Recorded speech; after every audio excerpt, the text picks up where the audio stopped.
What's up, guys? All right, today we're going to talk about arpeggios. This is going to be an intermediate and into a slightly advanced lesson. We're going to cover all the major forms, and then we're going to start adding our 7 and then our dominant 7 in there. So I'm not going to touch on minor quite yet. All right, and I'm going to break it down. The problem is when people want to come in and learn these arpeggio forms, it ends up being like way too much information for them all to take in at once. So we try to break it down step by step. So now you're getting the benefits of a little bit of theory. We're crawling up the guitar neck, and then you're learning the entire fretboard as a whole, and the shapes start becoming recognizable, rather than looking at all like the cage shapes on, like, you know, some guitar website. And it just kind of, it's like, I kind of describe it as like memorizing dates and times, you know, for a test, and it's not applicable. Like, this wouldn't be musical. You're just kind of looking and memorizing. I want to make it musical. I want to break it down in digestible steps so that you guys can understand it. And then when it all comes around, you understand all the shapes, understand why they are the shapes that they are, and then you can add the 7s in. So thanks, guys.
Hello, everybody. All right, we are going to talk about arpeggios today. This is going to be a little bit more of an intermediate lesson. This is going to be great. It's going to get you to learn the entire guitar neck. It's going to be musical.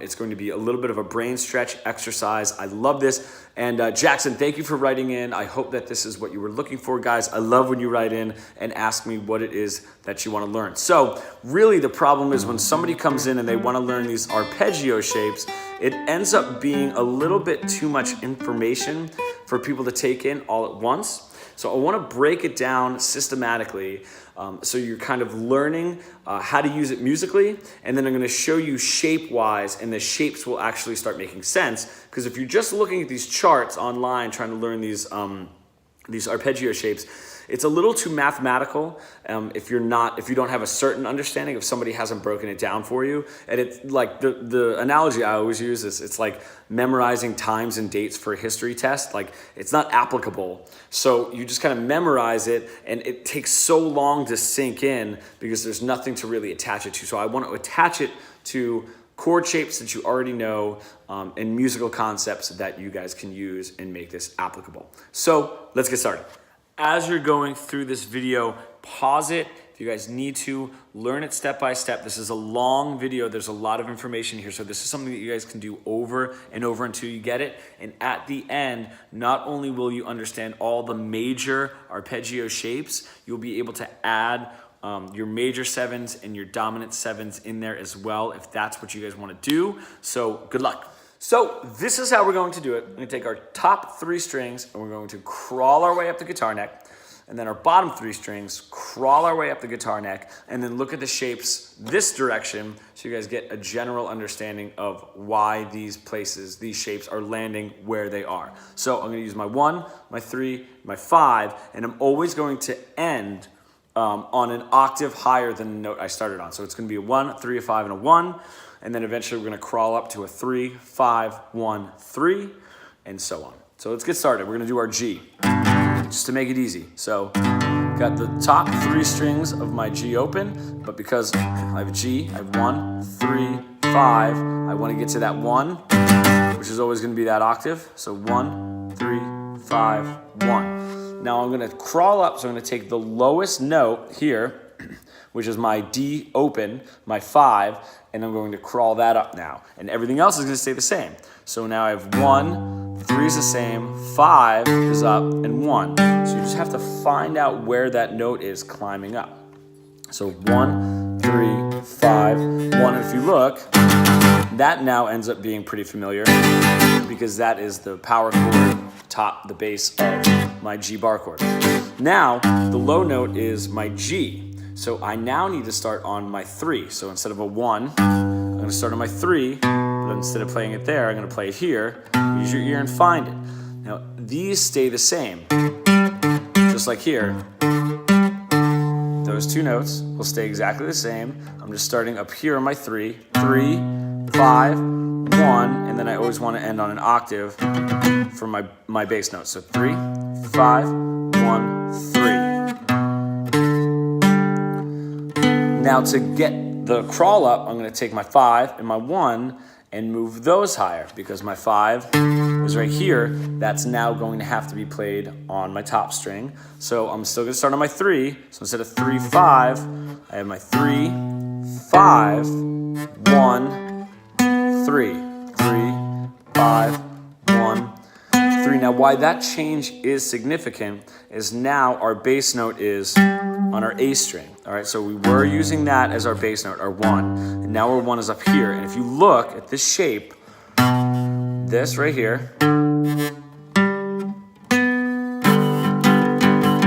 that is as though I was playing a C down here, right? My full C, right where my pinky is my C, my root note.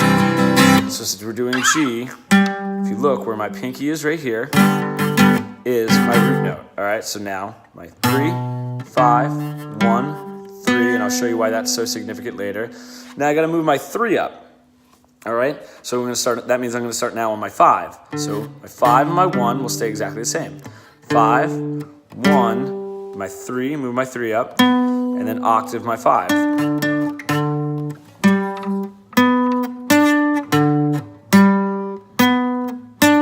Right now I have to take my 5 and my 1 and move those up. So my 5 now has to become my 1. And I'm back to where I started, just 12 frets higher. And so on. All right, so I want you guys to pause if you need to, go through and practice that. And now we're going to move on to our bottom 3 strings. So using the same concept, bottom 3 strings, I have my G. If you guys look, you can do your G either that way, the 3rd fret on just our E string, or our E and our B. The reason that becomes significant is that's my 1, a G. Let me just make sure because I can't really see. 1, 3, 5, 1. Now my 1 and my 3 are open, so I need to start moving those up. So let's just keep our 1 where it is. Our 2, 1. So now I have 1, move my 3 up. 1, 3, 5, 1. Now why that's significant is that is the bottom of my bar chord. All right, so with my open root note. 1, 3, 5, 1.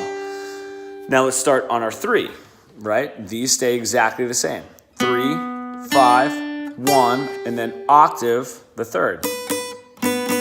So 3, 5, 1, 3. I'm gonna move closer so you guys can get the shapes. 3, 5, 1, 3. Now my 5 and my 1 have to move up. So my 3 can now go from a 3 instead of 5 there. 3, 5, 1, 3. Now this is where we start getting up into the next chord form because 3, if you guys look, my 5, 1, and 3 up here forms a D shape. That being my G right there, right? But in a D shape, because if I bring my D down here, that is my root note, that's my D. So I'm just moving it up to G, starting on my 3rd. So again, 3, 5, 1, 3. Now, because that 3 is my lowest note, let's start on 5. 5, 1, 3, 5. To get that octave, 5, 1, 3, 5. Now this is the biggest jump. My 5 and my 1 are the lowest notes, so I need to move those up. So the 5 now needs to go up to the 1. You can find it by ear. There it is. So 1, 3, 5, and then octave the 1. So now, all right, so that, and then my 1, 3, my 5 up here, and my 1, which is our exact starting place, 12 frets higher. Now, the reason that all of those shapes are very significant is they resemble easy open chord or bar chord forms. I just wanted you guys to start with that first to kind of be able to crawl your way up and use a little bit of music theory and a little bit of like your ear as well, and just getting a general idea of the shapes.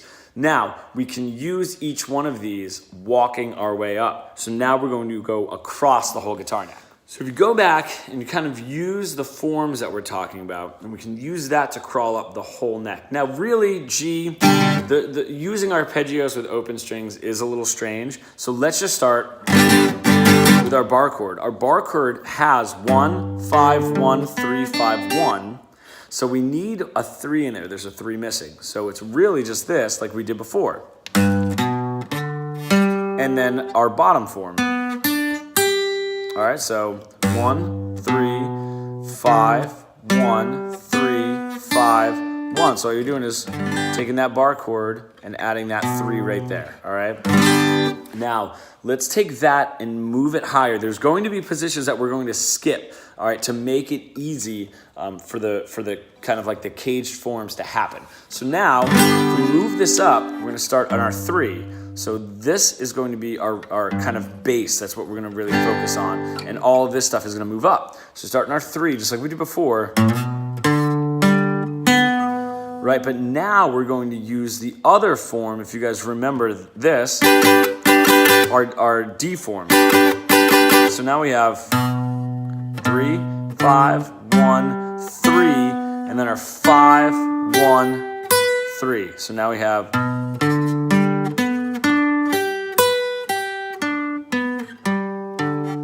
right, and because we broke it down, this, and then, or if you even want to go that high, should be a little bit more recognizable. All right, and that ends up being kind of the strangest one, really, because we can take this, because that's our highest part of this arpeggio. All right, and we're going to kind of use that, but we're going to move up now. All right, we're going to take this, we're going to go to this form, if you guys remember, right, where it kind of had that resemblance of like a C, the base of a C up here. All right, so we got our 3, 5, 1, 3, and then attach the to it, right? So a lot of those notes are similar. So you have,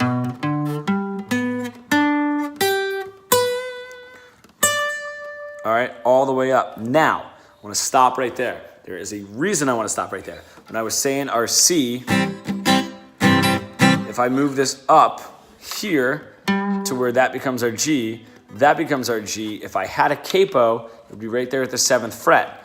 Those are the notes I'm adding in. So really, I'm just starting one note behind my 3, and then I'm doing, adding the 7s in because I don't have a capo.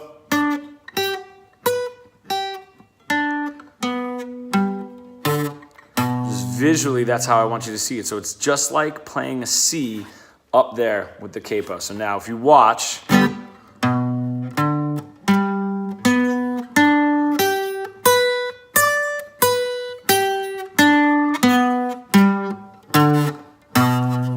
all right, now let's take that higher. The reason that this form becomes a little bit more recognizable is if I start here and I do my, we're taking this form that we were doing before, my 5, 1, 5, 1, and then when I'm adding this one below, which is our big change, 1, 3, 5, what we actually get is it's just a regular kind of G. If I was to play like a G bar chord all the way up here, becomes the form that we're basing this arpeggio off of. So bar chord up here, and then I'm just adding my 5 in, which you guys can do with any bar chord anyway. Having that 5 on the root, right? And I'm just climbing up. 1, 3, or I'm sorry, 5, 1, 3, 5, 1, 3, 5. And you can even go all the way up to that 1. So, and now what we're doing is we're taking that A, kind of that A bar chord form, or whatever, that 5th fret bar chord form as our basis. Once we get up here, we're now really just going back to this G, and we're doing, oops, my bad, I'm trying to watch myself on the camera do it. Right, so it's our G form here, as though we had a capo on the 12th fret.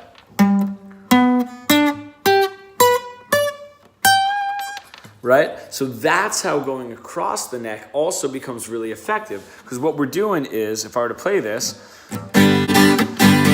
right, starting on my root note, easy kind of 6th note or 6th string bass bar chord, right, and just adding that 3rd. Right, that ends up being the basis. Now I'm going to move this up. This is a little bit less common, right? If I take my kind of like 3, 5, 1, 5, 1 right here, right? Not a really common way to play these chords, but it could happen. It's almost like playing a D and adding the F sharp up here with your thumb. Right, so that same form. So now you have that 3, 5, 1, 3, 5, 1, 3, because that's all right there. Right, but a more recognizable shape is going up here to my full C form, right, just starting on G, and then acting as though there was a capo right here, 5, 1, 3, 5, 1, 3, and adding that 5 in the top. So that becomes the visual basis of that form. And then moving this up is our 5th string based bar chord, just adding that kind of 5 up here. And then moving that up just becomes our G, as though we had a capo on the 12th fret, our G right there. All right, so that is how I want you guys to look at it, going across the whole guitar neck. Let me give an example, if I can do this.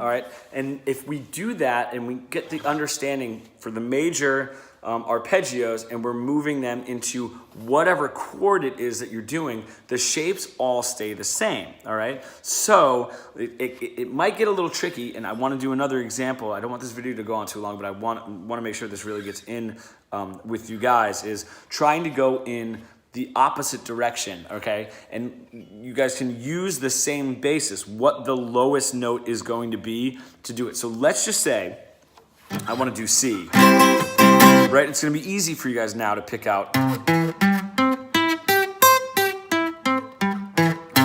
right? But that's not going to be our lowest option, okay? Our lowest option is probably going to be either our E open, which is our 3rd, or our 5 right here, this G. So now, just like we were doing before, just like this, and you're gonna do our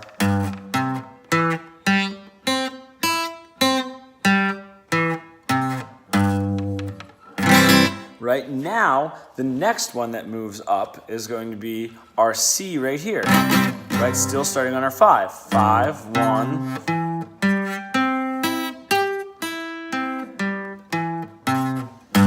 right? Just based off of our regular C bar chord. That's our basis. Now, move this up, right? And it's just like playing a G, right?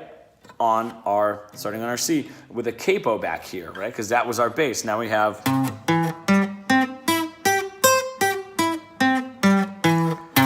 right from there, regular old bar chord.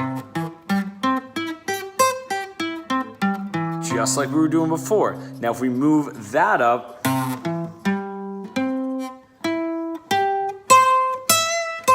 now that is kind of like that form, but really we start going from here. We start getting to the bottom form of back to our C again. All right, so you guys can see how it crawls all the way up. So if I had something at C, I could play it here. I can split it up so you're not always hitting all 6 strings all at the same time. You get here. Maybe you want to move it up here. Whatever it is, guys, you're able to move this all over the place,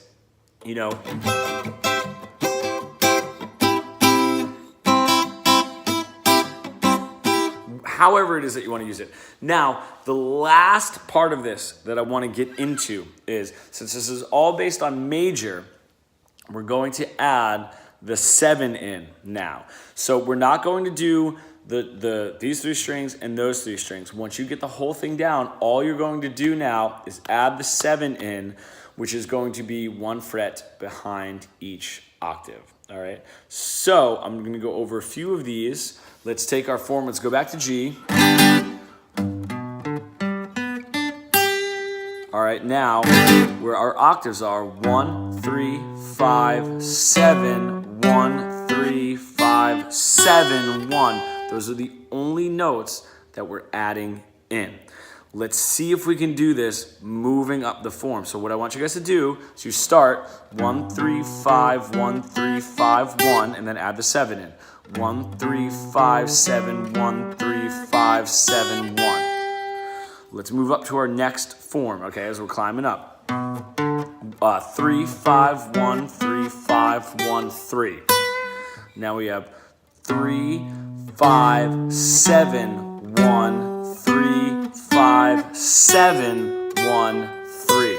All right? It's going to trip you up a little bit. But this is the same thing. Once you get the concept, you don't need to now look at all these forms. You should be able to understand this, right? Let's move it up here.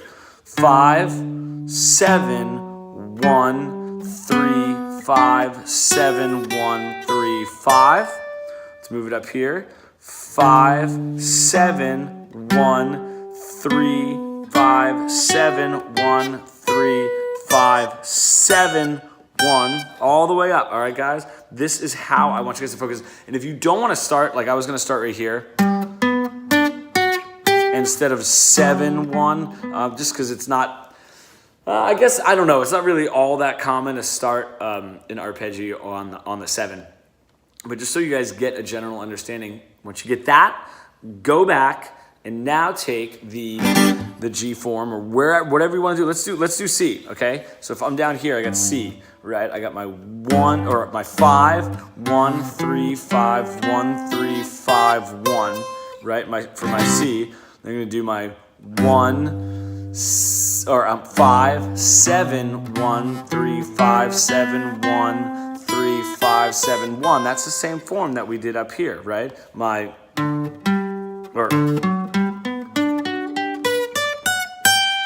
That was my G. Learn the same form. It's the same thing down here. I'll say the numbers. 5, 7, 1, 3, 5, 7, 1, 3, 5, 7, 1. All right? All the way up, right? If we do it here, right? Wherever it is, it all starts looking the same, and it's such a great way to understand the guitar neck. Now, the next challenge is going to be using the flat 7. So we're going to be using our dominants. Or let's do G again. Our dominant 7 now is going to be 1 whole step away from each octave. So if I take my G, all you have to do is same thing. 1, 3, 5, 1, 3, 5, 1. And then you're going to do flat 7.